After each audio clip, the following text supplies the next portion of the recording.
In the previous video, we created a health check consumer project to go along with our health check impl project and our API project. In this video, we're going to set up a debug session and run the impl project and the consumer project to see the whole sort of process of exporting and importing and accessing a remote, an OSGi remote service. So first, let's go to the health check service impl project and set up a breakpoint or two, well, just one for a moment, inside of the check request just before it prints out to the system out. And then let's also go to the consumer project and set up a breakpoint just in the activate call just before the check method is called. Now, as part of these project templates, what is provided is a BND run file that sets up the runtime environment needed to run the impl and the consumer. In fact, in both projects, there's both a health check zeroconf BND run file and a health check impl, in this case, etcd3 gRPC BND run file. The difference between these is that this one below uses zeroconf as a discovery protocol for discovering a remote service. So when a remote service is exported, it's actually published using zeroconf on the multicast, using multicast on the LAN, and then the consumer can immediately pick up that multicast when it's run and import the remote service. But that's one of several discovery protocols that are supported by ECF Remote Services. And so there's also a discovery based on etcd3 that can be used. And so there's a BND run file in both the consumer and the impl for etcd3 as well as zeroconf.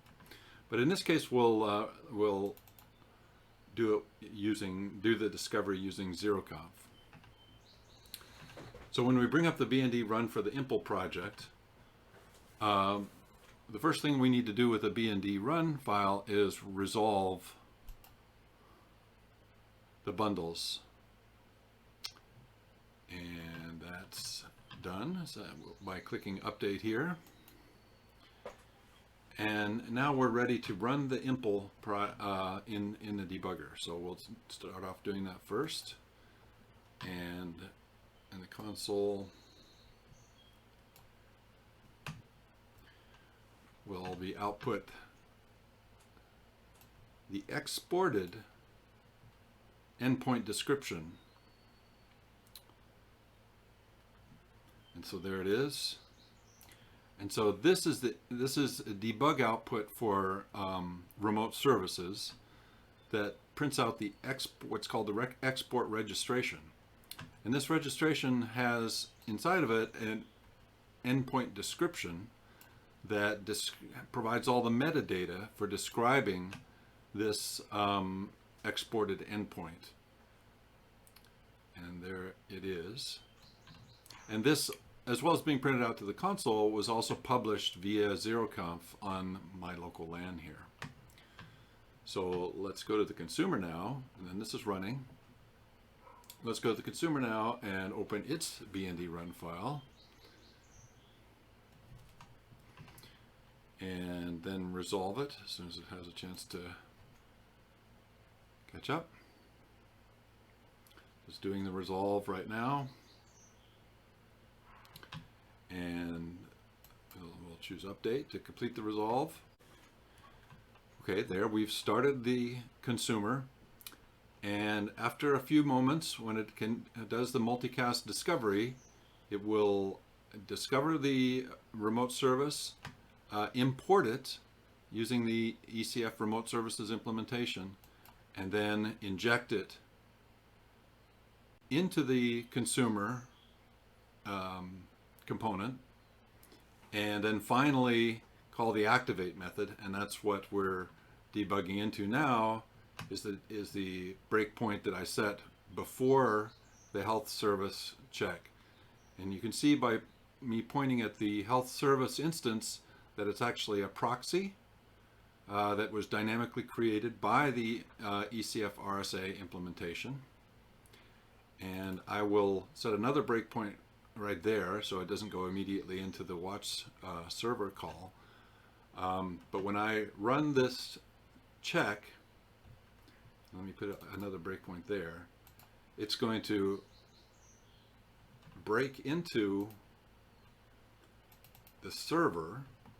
And so here's the check server that is ready to print system out, print line, and return. And when it returns, then it will hit this breakpoint here on the consumer and with the response, and then print out the response to the console. And then finally, when I step over that, it continues to run with the streaming methods, the watch server streaming method, and then the watch client, and then the watch bidirectional streaming methods. And these are all asynchronously invoked, so when I run here, you'll see them all printing out output down here in the console, both for the consumer and the impl. It's going back and forth, sending these messages, these RPCs, and now it's finally completed all of them. Now, just to explore a little bit in this system console for the consumer, we can list the bundles and see that the health check consumer bundle is number 6 and it's active. They're both still active right now, both the consumer and the impl.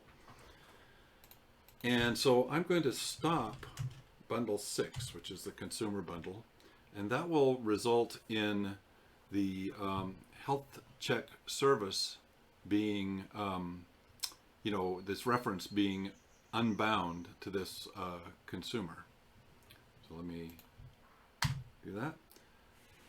And now if I start 6 again, this will re-inject the health check service into this consumer and call activate again. And so it'll start this process over again. So here we are back into activate. We continue in that thread, and if we scroll up here to the server, we'll see that it's again into the check method, the handler for the check method. So we let it continue. And now we're into the check response. And now finally we're ready to run the watch server. Let's pause it this time before we run the watch client, and it'll just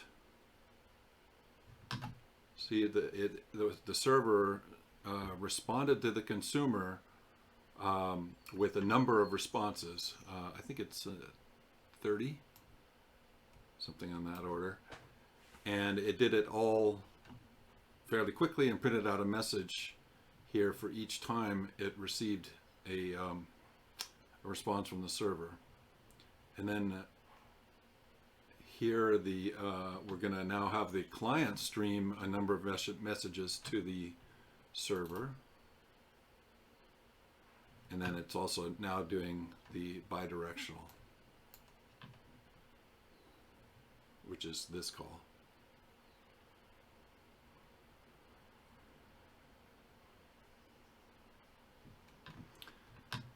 Also, an interesting aspect of this is that we can go to the implementation project, in this case the running process, and stop the whole process. So this will shut down the impl, and as you can see, our impl export registration was unregistered. But if we go back to the consumer, you could see that the import was also unregistered on the consumer.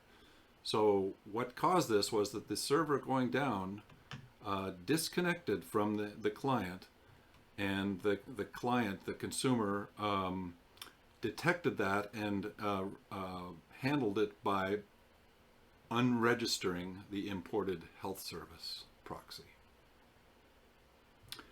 Okay, so that is a demonstration of how you can run a IMPL and a consumer project as separate processes and use gRPC for the different kinds of remote invocation, the unary as well as each of the streaming types of methods.